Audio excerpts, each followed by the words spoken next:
இன்னைக்கு ஜப்பான் அப்புறம் jigarthanda double X இந்த ரெண்டு படமும் வந்திருக்கு. இந்த ரெண்டு படத்தோட முதல் நாள் வசூல் எந்த அளவுக்கு வரப்போகுது அந்த ப்ரெடிக்ஷனை இந்த வீடியோவில் நம்ம டிஸ்கஸ் பண்ணுவோம். இது இல்லாமல் லியோ படத்தோட 22 நாள் வசூல், 22 நாளில் ஒவ்வொரு ஸ்டேட்லேயும் இந்த படம் வந்து எவ்வளோ ப்ராஃபிட் எடுத்திருக்கு அப்படிங்கிறத இந்த வீடியோவில் நம்ம ரொம்ப தெளிவாக பார்க்க போகிறோம். அப்புறம் இன்னும் சில படங்கள், அந்த படங்களோட ஷேர் டீட்டெயில்ஸ், ப்ராஃபிட் நிலவரம் என்ன அப்படிங்கிறத ரொம்ப டீட்டெயிலாக பார்க்க போகிறோம். அப்புறம் இன்றைக்கி வந்து ஒரு ரெண்டு முக்கியமான திரைப்படம். ஒன்று வந்து 80 இயர்ஸ் ஆஃப் வேதாளம். ஸோ அந்த படத்தோட பட்ஜெட் என்ன, ஷேர் என்ன, வசூல் என்ன அப்படிங்கிறத பார்க்க போகிறோம். அதுக்கு அடுத்ததான் 27 years of Avvai Shanmughi. So Tamil சினிமாவோட ஒரு முக்கியமான படம். அந்த படத்தோட பட்ஜெட் என்ன, வசூல் என்ன, ஷேர் என்ன அப்படிங்கிறத பார்ப்போம். ஸோ வீடியோக்குள்ள போகிறதுக்கு முன்னாடி நம்ம சேனலில் நீங்கள் சப்ஸ்கிரைப் பண்ணல அப்படின்னா பண்ணிவிடுங்க. பக்கத்தில் இருக்க பெல் ஐக்கன் அப்படியே ப்ரெஸ் பண்ணிவிடுங்க. வாங்க வீடியோக்குள்ளே போகலாம். நேற்று வீடியோவில் நான் ஒரு ஃப்ரேம் ஒன்று வச்சுருந்தேன். அதை நிறைய பேர் கரெக்டாக கெஸ் பண்ணியிருந்தீங்க. அது என்ன ஃப்ரேம், என்ன படம் அப்படிங்கிறத இப்போ பார்த்துட்டு வாங்க.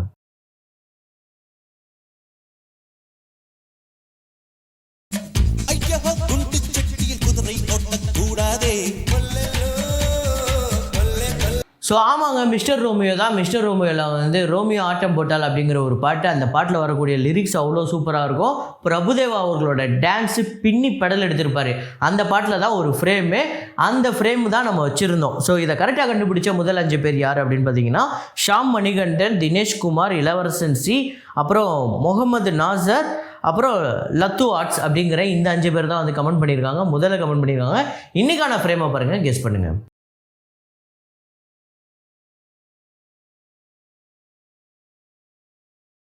ஸோ இன்றைக்கி 2 படம் ரிலீஸ் ஆகிருக்குங்க. ஒன்று வந்து ஜப்பான், இன்னொன்று வந்து ஜிகர்தண்டா டபுள் எக்ஸ். ஸோ கார்த்திக்கு ஆல்ரெடி ஒரு மிகப்பெரிய ஃபேன் பேஸ் இருக்குது. ஸோ அது ஒரு பக்கம் இருக்கட்டும். இன்னொரு பக்கம் எஸ்ஜே சூர்யா, அதே மாதிரியே லாரன்ஸு, கார்த்திக் சுப்புராஜ் அவர்களோட டைரக்ஷன், இது எல்லாத்துக்குமே மிகப்பெரிய ஃபேன் பேஸ் இருந்தாலுமே இந்த ஜிகர்தண்டா பார்ட் 1 அப்படிங்கிற படத்துக்கு ஒரு மிகப்பெரிய ஃபேன் பேஸ் இருக்குது. ஸோ அதில் நான் ஒரு முக்கியமான ஒரு ரசிகன். ஸோ இந்த 2 படத்தில் உங்களோட ஃபஸ்ட்டு பிக் என்ன? நீங்கள் இந்த 2 படங்களில் எந்த படத்தை ஃபஸ்ட்டு பிக் பண்ணுவீங்க, எந்த படத்தை ஃபஸ்ட்டு பிக் பண்ணீங்க அப்படிங்கிறத கமெண்ட்டில் போடுங்க. ஸோ ரெண்டுமே பார்த்துட்டிங்கன்னா அது ஓகே. ஆனால் நான் கேட்குறது 2த்தில் உங்களோட ஃபஸ்ட்டு பிக் எதுவாக இருந்தது அப்படிங்கிறத சொல்லுங்கள். ஸோ இப்போ நம்ம வசூல்களை போயிடலாம். 12th ஃபெயில் அந்த படத்தோட டே 14 கலெக்ஷன் இந்தியாவில் வந்து 1,18,00,000, வேர்ல்டு வைடு 1,21,00,000 வந்து வசூல் பண்ணியிருக்கு. இந்தியா முழுக்க இந்த படம் 24,31,00,000, வேர்ல்டு வைடு 25,19,00,000 வந்து வசூல் பண்ணியிருக்கு. இந்த படத்தோட பட்ஜெட் 25 கோடி. இந்த படத்தோட தியேட்டர்கள் ரைட்ஸ் 16 கோடிக்கு போயிருக்கு.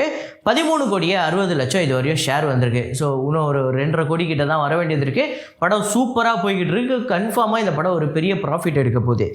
பகவந்த் கேசரி அந்த படத்தோட டே 22 கலெக்ஷன் ஆந்திரா தெலுங்கானாவில் 27 லட்சம், வேர்ல்டு வைடு 32 லட்சம் வந்து வசூல் பண்ணியிருக்கு. ஆந்திரா தெலுங்கானாவில் டோட்டலாக 86 கோடியே 38 லட்சமும், வேர்ல்டு வைடு 121 கோடியே 93 லட்சமும், பட்ஜெட் வந்து 95 கோடி, தியேட்டர்கள் ரைட்ஸ் 60 கோடி, 67 கோடியே 84 லட்சம் ஷேர் வந்திருக்கு. இப்போவே 7 கோடியே 84 லட்சம் இந்த படத்துக்கு ப்ராஃபிட் வந்திருக்கு. ஸோ அதுக்கடுத்ததான் கீடா கோலா அந்த படத்தோட டே 7 கலெக்ஷன் ஆந்திரா தெலுங்கானாவில் 54 லட்சம், வேர்ல்டு வைடு 58 லட்சம், இதுவரையும் 8 கோடியே 53 லட்சம் ஆந்திரா தெலுங்கானாலையும், வேர்ல்டு வைடு 13 கோடியே 45 லட்சம் வந்து வசூல் பண்ணியிருக்கு. வேர்ல்டு வைடு பட்ஜெட் 15 கோடி, தியேட்டர்கள் ரைட்ஸ் 12 கோடிக்கு போயிருக்கு. ஷேர் 7 கோடியே 26 லட்சம்.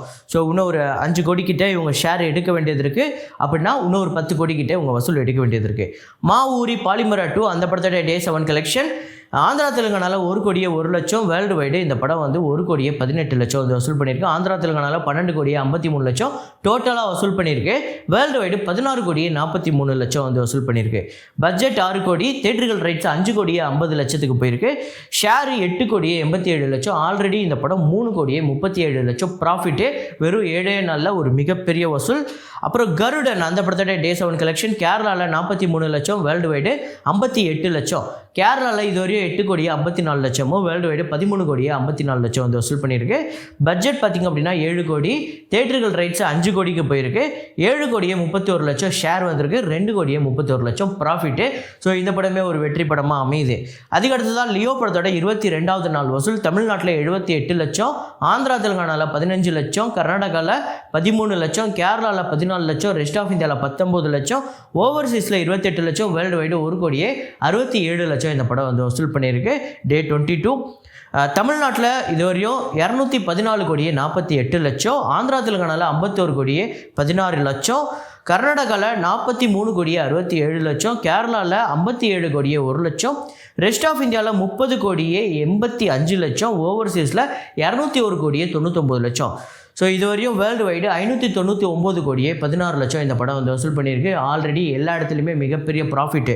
ஸோ ஒவ்வொரு ஸ்டேட்லேயும் எவ்வளோ வந்து இந்த படம் வந்து ஷேர் வந்திருக்கு, ப்ராஃபிட் வந்திருக்கு அப்படிங்கிறத இப்போ பார்ப்போம். தமிழ்நாட்டில் தேட்டர்கள் ரைட்ஸ் 100 கோடிக்கு வந்து போயிருக்கு. 102,95,00,000 ஷேர் வந்திருக்கு. 2,95,00,000 இது வரையும் ப்ராஃபிட் வந்திருக்கு.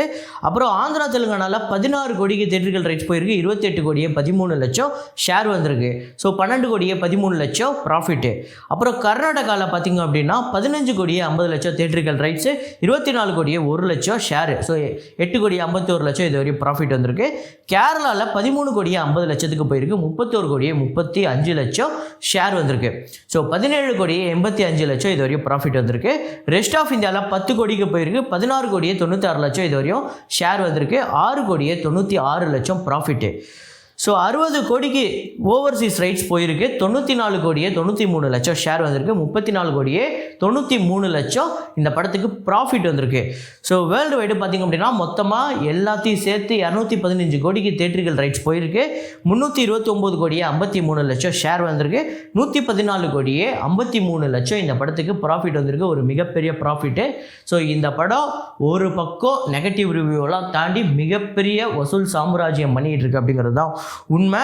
ஸோ அதுக்கடுத்ததான் டைகர் 3 அந்த படத்தோட அட்வான்ஸ் சேல் டே 1 இது வந்து 12ஆம் தேதி ரிலீஸ் ஆகுது. தமிழ்நாட்டில் 45 லட்சம், ஆந்திரா தெலுங்கானாவில் 3,18,00,000, கர்நாடகாவில் 2,05,00,000, கேரளாவில் 9 லட்சம், ரெஸ்ட் ஆஃப் இந்தியாவில் 14,28,00,000, ஓவர்சீஸில் 9,87,00,000, வேர்ல்டு வைடு 29,92,00,000 இந்த படம் வந்து அட்வான்ஸ் சேல் இப்போ புக் பண்ணி வச்சுருக்காங்க. ஸோ இந்த படம் ஒரு பெரிய வசூல் எடுக்க போகுது டே 1. ஸோ அதுக்கடுத்தது ஜிகர் தண்டா XX அந்த படத்தோட டே 1 எந்த அளவுக்கு வந்து வசூல் எடுக்க போகுது அப்படின்னு பார்த்தீங்கன்னா தமிழ்நாட்டில் 4லேருந்து 5 கோடி, வேர்ல்டு வைடு 7லேருந்து 8 கோடி. இந்த படத்தோட பட்ஜெட் 60 கோடிக்கு வந்து போயிருக்கு. ஸோ டே 1 ஒரு 7லேருந்து 8 கோடி வரதுக்கான பாசிபிள் இருக்குது வேர்ல்டு வைடு கலெக்ஷன். ஸோ இதுவே ஒரு பெரிய வசூலாக தான் பார்க்கப்படுது. ஜப்பான் தமிழ்நாட்டில் மட்டுமே 6லேருந்து 7 கோடி கிட்ட வர்றதுக்கு வாய்ப்பு இருக்குது. வேர்ல்டு வைடு 12லேருந்து 13, 14 வரதுக்கு கூட வாய்ப்பு இருக்குது இந்த படத்துக்கு. ஸோ 75 கோடி இந்த படத்தோட பட்ஜெட்டு. ஸோ இந்த 2 படங்களில் நீங்கள் எந்த படத்தை பார்த்துட்டீங்க, எந்த படம் நல்லா இருக்குது அப்படிங்கிறத சொல்லுங்கள். ஸோ அப்புறம் நான் சொல்லியிருந்தேன் வேதாளம்.